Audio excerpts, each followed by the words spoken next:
Border are at an all-time high. In fact, it's the worst it's been in decades. Yeah, some in fact calling the president to declare a national emergency. Well, tonight, our CBS 12 News I-team has learned that many of those recent crossings are people from Haiti who are heading here to South Florida. Our chief investigator, Mike Magnoli, with this special report. We all know how tough things are in Haiti right now, as it's been widely reported, a presidential assassination on the heels of many natural disasters. So you can understand why people are trying to leave Haiti.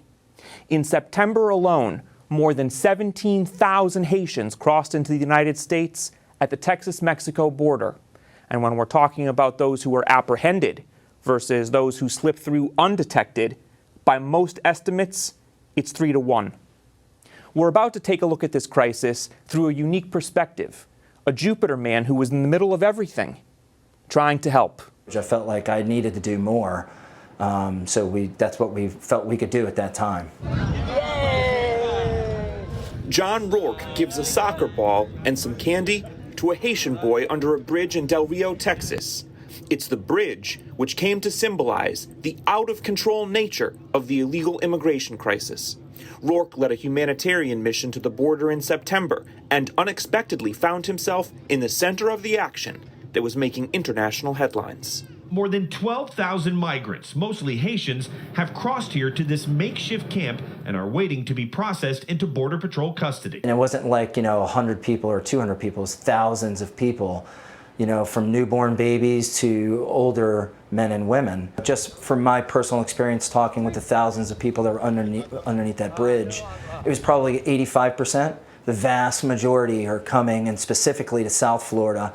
There are some that were saying that they were going to Orlando, but for the vast majority, it was Miami, Fort Lauderdale, West Palm Beach. Why? Familia, family. They have a lot of family members, cousins, sisters, brothers that have been living here for a while and kind of have their roots established. So it's an easy way for them to come from where they're coming and immediately have a place to live. Florida Governor Ron DeSantis is currently suing the Biden administration over this. In a 23-page federal lawsuit, DeSantis contends that the bulk of illegal migrants, 70% is the number that the governor cites, will come to Florida.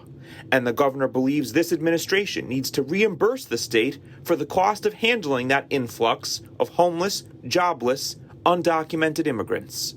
They're dealing with everything at once. Daniela Gruenthal from Wellington is the founder of Domes for Humanity. Her group is involved in a project that aims to keep Haitians in Haiti. Starting in 2022, they'll go to the island several times a year to build affordable housing, literal domes that are disaster resistant. On her most recent trip to Haiti just a few weeks ago, she saw the impact of the presidential assassination firsthand. The country is in chaos, and she left in the nick of time. On the day of her departure, a group of 17 Americans were kidnapped right outside the capital. My impression of Haiti now is that people are so desperate. They need food, they need fuel, they need adequate shelter. The temporary shelters that they have for tents and tin shacks that they're living in is just not cutting it. I can't say that if I was in their shoes, I wouldn't be trying to do the same thing, because I would be trying to better my life for my family. But there has to be a better way to take care of these people in their own nations, maybe. And Florida has the largest Haitian population in the United States, more than 500,000 people. That's why we'll continue to follow what's happening in Haiti and at the Texas-Mexico border, and we'll bring you updates. For now, for the I-Team, I'm Mike Magnoli, CBS 12 News.